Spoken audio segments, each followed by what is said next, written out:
Tanggal 14 November hari ke-319.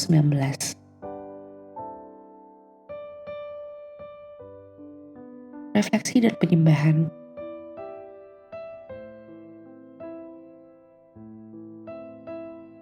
Bersedia tanpa syarat.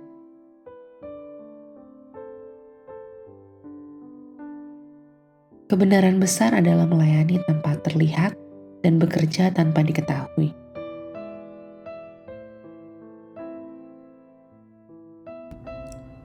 Refleksi. Saulus sang penganiaya menjadi rasul Paulus bagi bangsa-bangsa lain. Buku harian perjalanannya dibaca seperti novel petualangan modern saat ia menghadapi masa dan hakim, batu-batu dan kapal karam untuk hak istimewa penyebaran kabar baik dari Antioquia ke Roma. Perjalanan misi Paulus mencakup ribuan mil dan lebih dari 1 dekade dalam hidupnya.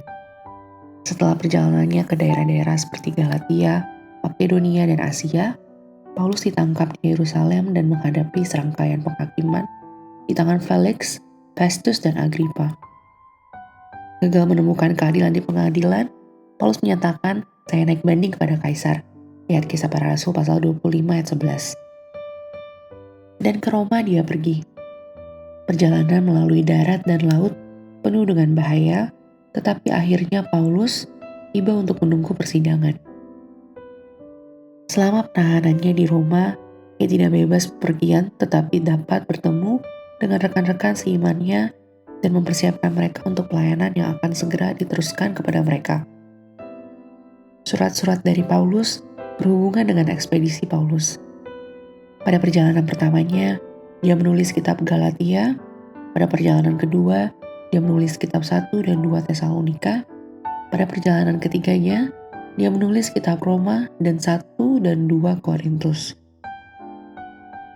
Sewaktu Anda membaca surat-surat ini dalam minggu-minggu mendatang, kembalilah ke pasal yang sesuai dalam Kisah Para Rasul untuk mendapatkan urutan dari surat-surat itu.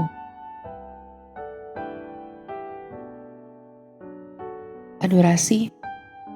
Bayangkan bahwa Anda adalah bagian dari unit militer yang ditempatkan di tepi wilayah musuh. Untuk membuat keadaan menjadi lebih buruk, musuh bergerak menuju ke arah Anda dengan cepat.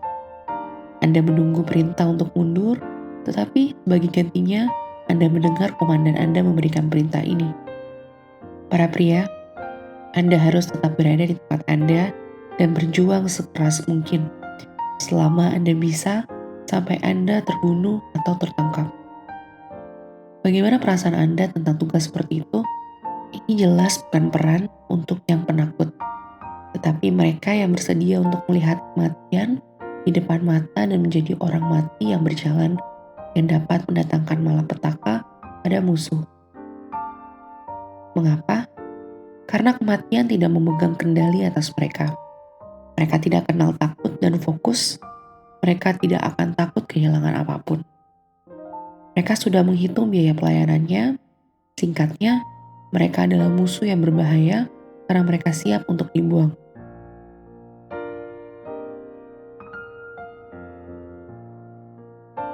Aplikasi. Para rasul dan murid dalam kitab Kisah Para Rasul melihat diri mereka siap dibuang untuk melayani Tuhan mereka. Menyelamatkan diri sendiri adalah pemikiran terakhir di pikiran mereka. Mereka sepenuhnya tanpa pamrih bersedia mati bagi Tuhan mereka. Anda dapat melihat sikap itu dalam sejumlah ayat dari surat-surat Paulus.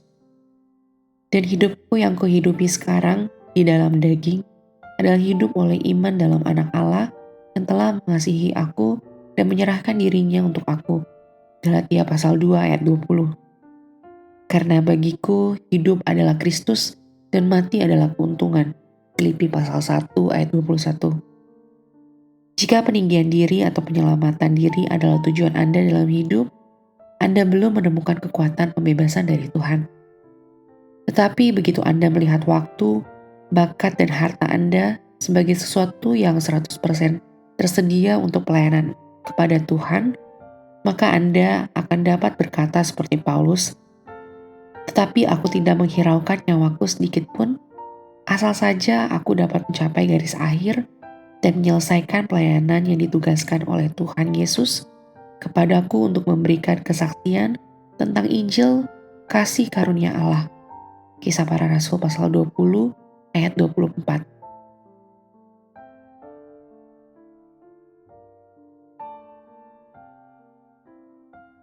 Amin. Tuhan Yesus memberkati.